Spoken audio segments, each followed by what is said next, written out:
Hi Taurus, welcome to your Mercury retrograde in Aries special with me, Raphael Ray from Radiant Reality. It's a pleasure to have you. So why am I doing a special on this? I'm doing a special on this because I really feel like, and I've already had an experience with this today, which is, yeah, I feel like this one's going to be instrumental for all of us. You know, Aries energy is very dynamic, it's very creative, it's got the power of a spring behind it, so it's got lots of energy and lots of drive, but it can be quite feisty, it can be quite spiky at times as well. You know, Aries being the warrior, you know, swords, knives, all of that sort of stuff, and Mercury, you know, being the planet of communication, is using words as knives and swords and all the rest of it. And I've really had an experience with this today already, so this is quite interesting. No, I'm not a Taurus, but you get my drift. So Mercury is the planet of communication. It's the planet of text messages, social media, emails, letters, contracts, all of that sort of stuff. It's co-workers, colleagues, it's you know, siblings as well. It's all of the it's neighbors even. It's all of the people that we come into contact with and communicate with on a daily basis. And when it goes retrograde, it's all about reassessing, reevaluating, redoing, going over that ground that we've already crossed to make sure that we've laid the best foundations that we possibly can. You know, everything starts as a thought. Everything starts with the intellect, everything starts in here, and it's those constructs, you know, those foundational constructs in our mind and our ideas that we kind of pin and peg everything else onto. And if that foundation isn't as strong as it could be, the Mercury retrograde will bring it up. It will highlight those weaknesses or those moments or places within ourselves or within our thinking that we haven't quite not necessarily done it right. That's a really poor choice of words, but where we may not have really thought of everything or given it as much energy and thought as we possibly can. Now, you know, Mercury retrograde in general can be a time where communication gets a bit, you know, iffy, where what I say and what somebody else hears, you know, don't seem to mesh. What somebody else hears versus what I say, no, why don't you get, you know, it is that clashing of words, that clashing of understandings, and that that barrier that comes up when that happens, because ultimately we all want to feel like we're being listened to. We all want to feel like we're being heard. So this is going to be a pretty intense one because it's, you know, it's happening in your 12th house, which is, you know, this is very much talking about your ideas about your spirituality. Sorry, I'm just reading my notes, but also your sense of what it means to be a spiritual being of free will. Now that's a really big a big thought to have. You know, this is about you understanding how you are spiritual. It's understanding what it is about life that is spiritual to you. You know, everyone talks about Taurus and food and security and money and everything, but actually, step all of that aside. Taurus is about your body. It's about being attached to things. It's about forming bonds and attachments to something. It's about, you know, really getting to grips with that. And the 12th house is an intangible house. It's a house of non-things. It's a house of spirituality. It's a house of the melting pot of where all things go back to before they're born again in the sign of Aries. You know, so this is Mercury in your 12th house, like, you know, 12 signs right, you know, 11 signs right away from your sign.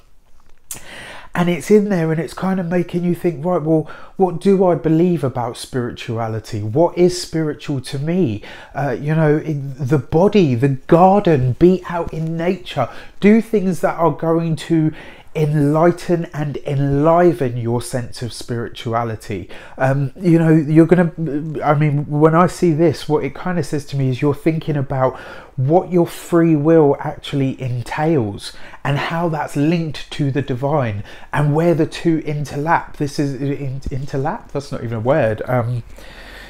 overlap. You know, it's about, you know, being in the world but not being of the world. It's about knowing that you are a deeply spiritual being having a very deeply human experience. And I love that phrase because it really encapsulates, you know, like I said, I had this moment earlier where I've had a disagreement with somebody today, you know, and I'm now playing it back in my mind and I'm thinking to myself, right, okay, I'm not going to allow that to colour my outlook, and I'm not going to allow myself to behave a certain way, and I'm not going to allow that person's behaviour to impose on me in any way. And, you know, I hope that we can part ways in amicable terms, and you know, that's what I mean. I'm having a human experience and I'm trying to approach it from a divinely spiritual place.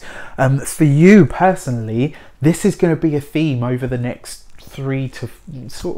between 3 and 6 weeks, because obviously, even though when it goes direct, it will still kind of be in the shadow or the stationary mode.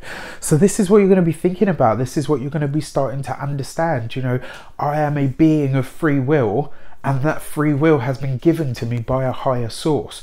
What do I believe spirituality is? It's not just about what I eat. It's not just about food. This is one of the things that Taurus really gets, you know, that gets on Taurian nerves. And I can understand that because, you know, you're so much more than that. Like your beautiful things, your, you know, sensuality by knowing the things that you can touch and the things that you can taste, the things that you can smell. It's all of your senses, not just what you eat. It's all of how you nourish yourself. And nourishing yourself can be going out into nature, as I said, putting your toes in the grass and knowing that actually, wow, you know what, it's just grass, it's just the ground that I walk on, but it's alive. And really, you know, this, I kind of feel like this Mercury retrograde, so this is your thoughts and your mind are going to be starting to really understand, wow, okay, everything around me is alive. Everything that I come into contact with has a soul, has a spirit of some kind. I sound so Pocahontas when I'm saying this, and I am aware of that, but this is what it feels like to me. This is the shape and the color that it kind of, that it flavors as for me. And, you know, I'd be really interested to see what you guys come up with and how it does affect you, and how it does sort of, you know, play out for you. So please let me know in your comments. I would really appreciate it.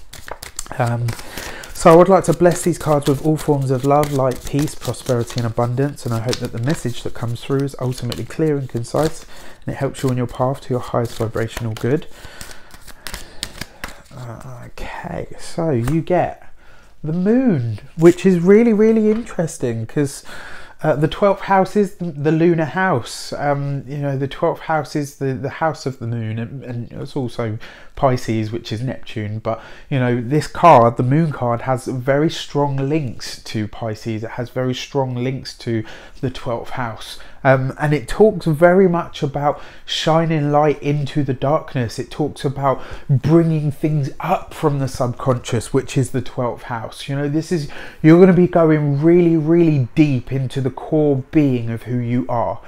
And you're going to be, you know, scratching past the body to go right into the center of your soul, to really start understanding who you are, what you believe about your spirituality, and more importantly, how that's going to guide you forward, what it's, you know, how important it's going to be going forward. It's going to be a really exciting time for you, because the moon card also talks about, you know, us, no, not blue, you're green because you're earth.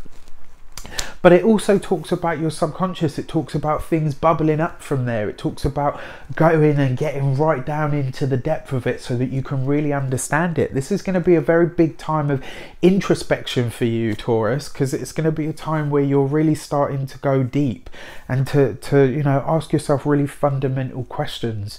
And that's great. You know, it's going to be a time of deep solitude and quiet for you. And when I say solitude, I don't mean cut yourself off from everybody and, you know, oh, I never speak to anybody else again or anything like that. You're just going to be feeling a bit more, you know, internal, introspective than you are necessarily out, you know, out there in the world, and you'll gain a lot from it. Don't be afraid of that moment where you have, you know, time to yourself, to be yourself. I wish you an abundance of love, light, peace, prosperity and abundance itself. I wish you all the best, and I will see you very soon for the monthly readings. Take care.